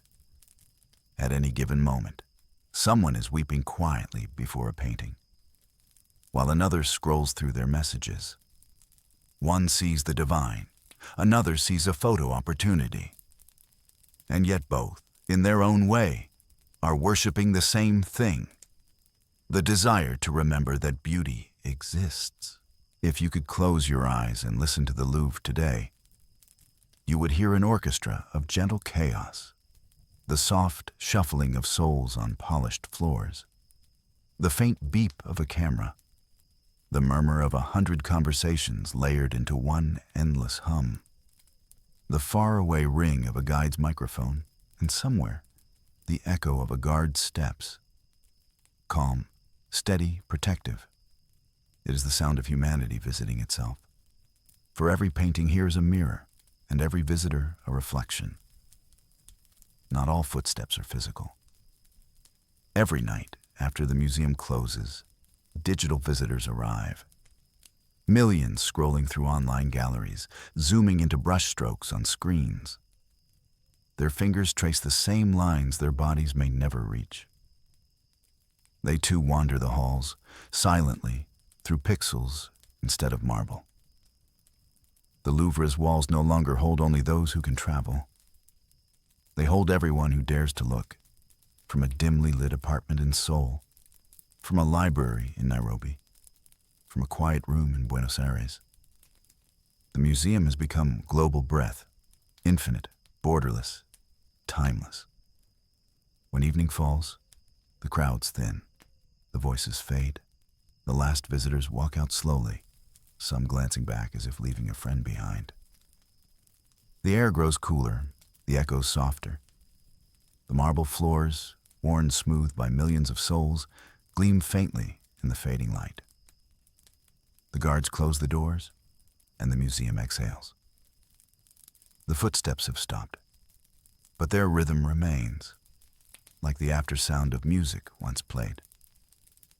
To visit the Louvre is to learn humility.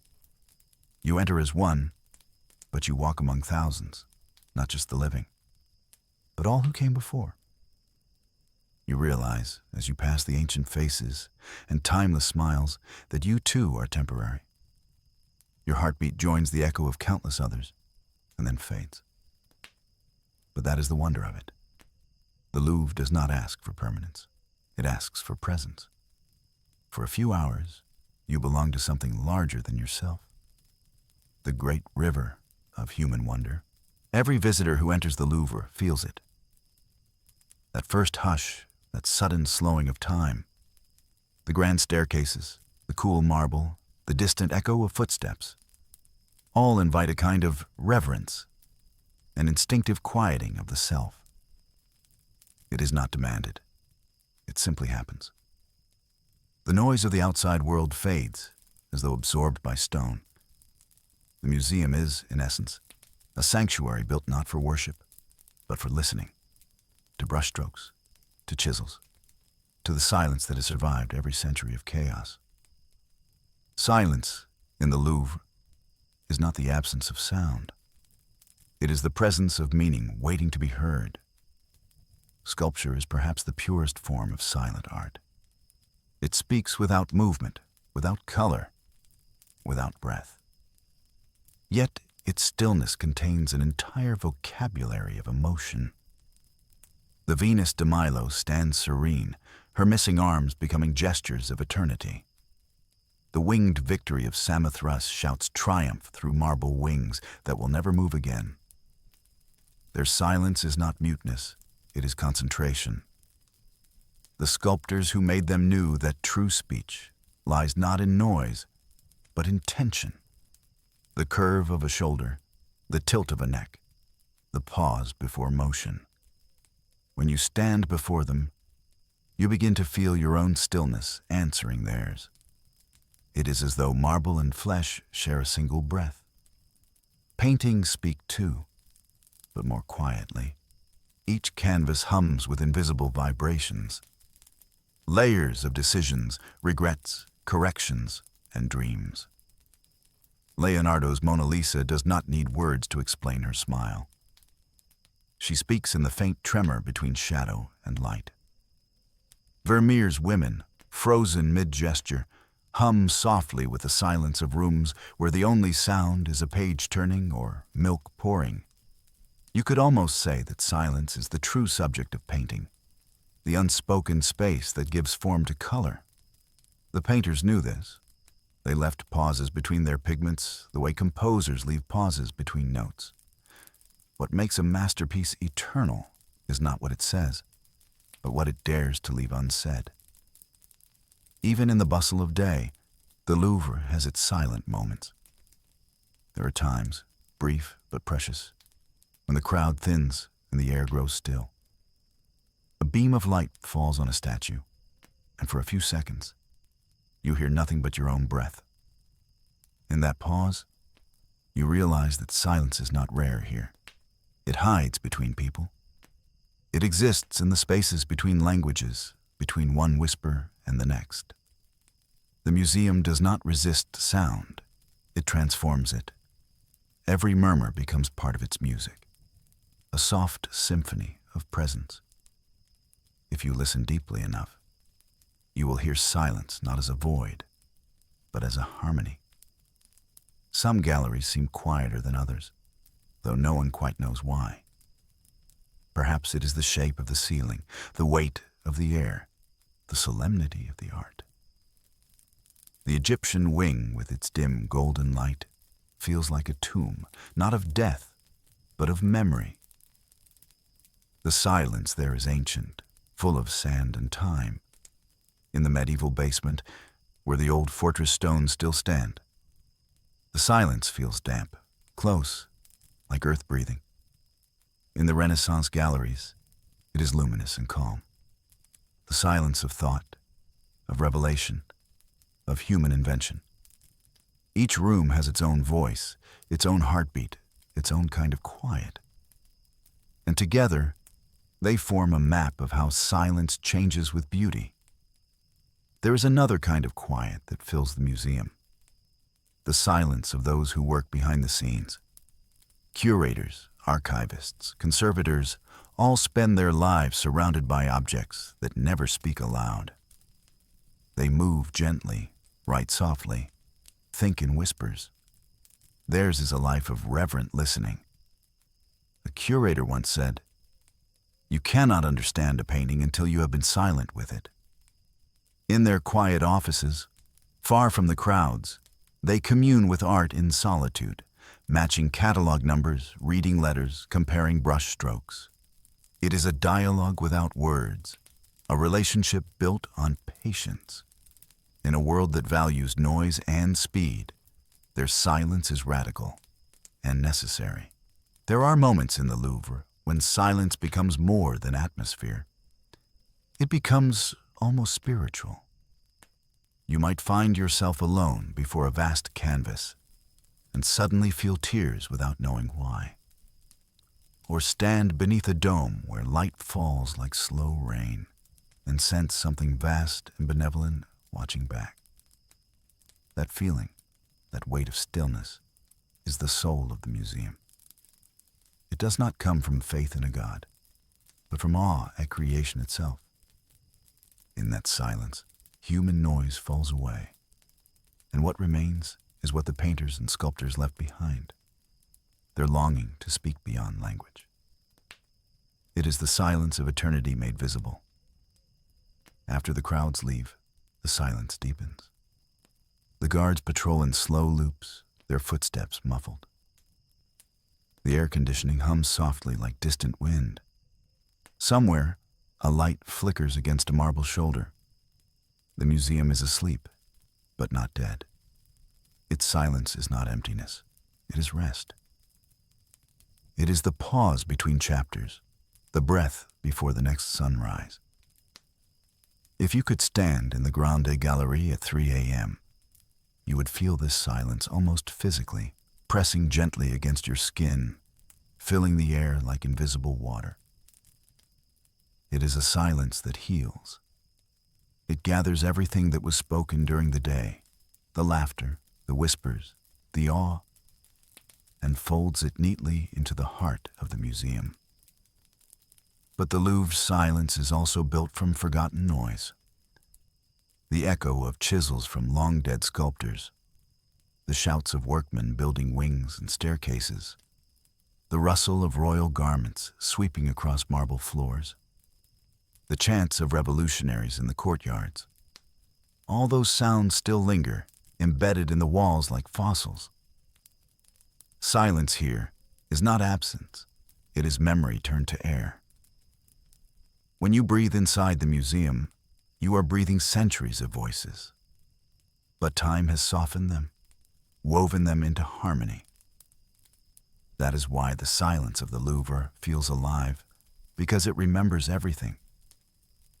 There are visitors who move through the Louvre in true silence. The deaf, for whom art speaks through light and texture. They feel the brushstrokes with their eyes, the rhythms of sculpture with their hands. For them, silence is not lack, it is language. They read faces and forms as others read words. Their experience reminds us of something essential, that art was never meant to be explained, only felt. That silence, in the end, is the truest way of seeing. Sometimes, when you stand before a painting you love, the only sound you hear is your own heartbeat.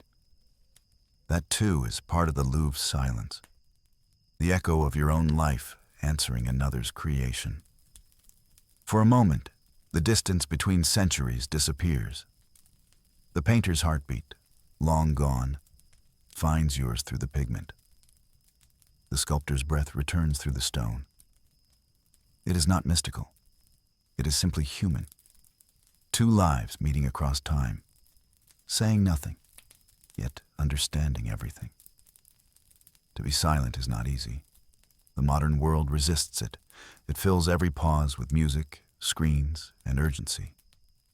But in the Louvre, silence reclaims its dignity. It demands your patience. It teaches you to wait, to look longer, to feel without reacting. The longer you remain still, the more the museum reveals. A shadow on a painting that you hadn't noticed before. A reflection of light on glass that changes a color. The sound of your own breath syncing with the rhythm of centuries. Silence, in this sense, is not retreat. It is revelation. If the Louvre could speak, it would not shout. Its voice would be a whisper, ancient, patient, kind. It would say only what is necessary. Look, remember, breathe. Every sculpture, every painting, every corridor is part of that quiet sentence. The museum does not argue or demand. It invites. It offers beauty the way night offers stars, wordlessly, endlessly, without expectation. To listen to the Louvre's silence is to hear humanity's longest conversation with itself. There is, at the farthest end of the Denon wing, a small, almost forgotten room. It receives fewer visitors than the grand halls. Its paintings are smaller, its light gentler. Here, in this imagined space, we stop. The parquet floor creaks softly beneath our steps. The smell of varnish and old canvas hangs faintly in the air. A single lamp burns overhead, casting a warm circle of light on one painting.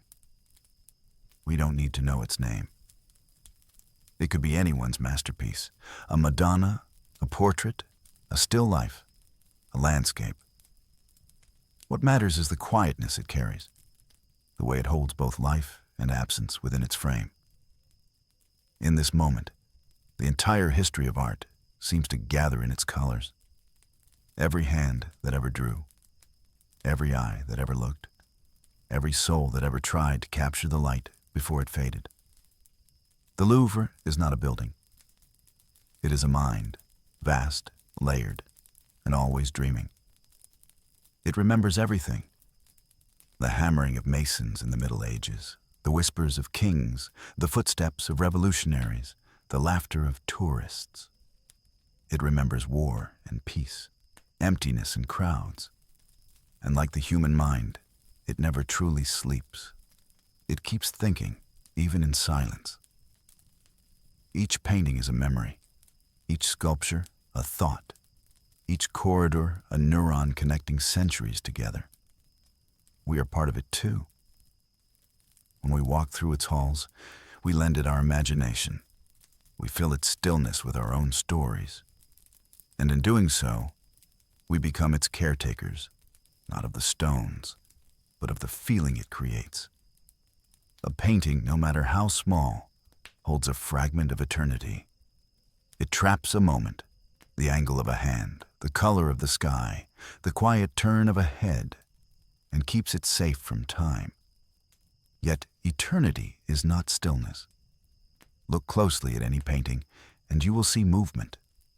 The trembling of light across varnish, the shifting reflection of your own face in the glass. The painting is alive because you are. Without you, it is only color and dust. With you, it breathes. This is the secret the Louvre whispers to all who visit. That art is not immortal on its own. It borrows life from those who look at it. Somewhere, right now, in a small studio far from Paris, a painter bends over a canvas. They do not know if their work will ever hang in a museum. They paint because they must, because something unseen asks to be remembered. Perhaps, one day, their work will join the walls of the Louvre. Or perhaps it will hang in a quiet home, or be lost, or found again centuries later. It does not matter. What matters is the continuity of the gesture. The hand that holds the brush, the eye that seeks light. Every artist is speaking to the same silence, answering the same question that has echoed since the first cave walls were painted. Will someone see me? The Louvre answers, yes. We have been watching all along. Time itself walks through the Louvre like a visitor, unhurried, curious, endlessly patient. It pauses before each masterpiece, sometimes touching it gently with age, sometimes letting it rest untouched. It sees how the world changes, how carriages became cars, candles became screens, letters became pixels. Yet it remains indifferent. Time does not destroy art. It converses with it. It softens, it fades, it weathers. But in doing so, it gives art its humanity, the same fragility we all share. The Louvre, in turn, shelters time. It offers it a place to rest. That is why standing inside feels like standing outside of the world, because within those walls, past, present, and future fold together in one long sigh. If you could look closely enough, you would see them, the invisible ghosts that linger in the brushstrokes. Every artist who ever painted left behind a trace of their movement, the pressure of a wrist, the breath held in concentration, the tremor of fatigue, the heartbeat of joy. Science can measure pigments and technique, but not the invisible energy that animates them, that belongs to silence, to memory, to something we might call spirit. When you stand before a painting, you are standing in the artist's absence. And yet, in that absence, you find their truest presence. The Louvre is filled with such ghosts. They are not haunting the place.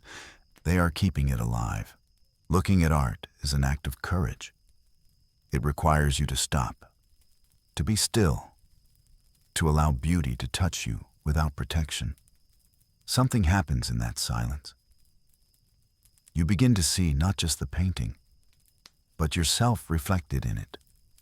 Your own longings, your own tenderness, your own fragility, reflected in color and form. That is why the Louvre will never be just a museum. It is a mirror, and each visitor adds a new reflection to its infinite glass. What will the Louvre look like in 1,000 years? Perhaps the pyramid will stand under a different sky. Perhaps the Seine will change its course. Perhaps the language on the signs will be a language no one speaks today. but people will still come, if not in person, then in their minds. They will still seek faces that look like their own, gestures that reflect their hearts. The paintings will continue to listen, the sculptures will continue to wait, and the museum will continue to expand, not in size, but in meaning. For art has no last century. It belongs to those who look beyond. One day, humanity itself may disappear, our cities buried, our languages forgotten. But perhaps, underground, the Louvre will stand, sealed in silence, its marble cool, its paintings sleeping. If another civilization, foreign or distant, finds it, they will see our faces in the portraits, our fears in the myths, our hopes in the light that still shines faintly on the canvas. And they will understand we were not gods, not perfect, not eternal. We were simply people who loved beauty so much that they built temples to it. The Louvre will be our letter to the future, written not in ink, but with reverence. Imagine for a moment the last hour before dawn. The galleries are empty. The guards have finished their rounds. The pyramid above glimmers faintly with the first hint of morning. In one quiet room, the only light remains, the last lamp illuminating the last painting. It may be small, ordinary, almost forgotten. But in that light lies the entire history of the museum: creation, care, theft, return, restoration, and love. The light flickers once, then fades. But the painting remains, faintly glowing in the memory of all who have ever looked at it. For that is, after all, what art is. Not a thing, but an echo that experiences sound. Eternity is not something far away. It lives quietly in the everyday, in the stroke of a brush, in a sigh, in the way sunlight touches the stone floor. The Louvre teaches this in every corridor. It reminds us that eternity is constructed, not discovered. Created one detail, one gesture, one act of care at a time. Artists did not seek to be eternal. They simply sought to create something honest. Eternity came later, like dust settling after light. And now, listener, our journey is coming to an end. We have passed through history and silence, through marble and light, through theft and devotion. The Louvre, in its immensity, is still here, waiting. It has changed us, though we have never touched a single stone. For that is what art does. It makes you quieter, slower, more aware of the unseen. When you close your eyes tonight, you carry a piece of it with you. The silence of its halls, the warmth of its gold, the patience of its dust. You are now part of its history, just as it is part of yours. Tomorrow, the museum will open again. Light will pour through the pyramid. The footsteps will return. The guards will smile. Children will laugh. The air will fill once more with the soft murmur of humanity rediscovering itself. Nothing will have changed, and yet everything will be new. Because each day at the Louvre is a new beginning, a reminder that beauty, though ancient, is never finished. It waits for the next pair of eyes, the next heartbeat, the next quiet breath of wonder. That is its eternity, not in lasting forever, but in being loved again and again. So, dear listener, rest now. You have walked through time and come out whole. The Louvre remains, silent, shining, infinite, keeping its quiet vigil over human imagination. Close your eyes. The last painting fades softly into darkness. And somewhere, far above the Seine, morning begins.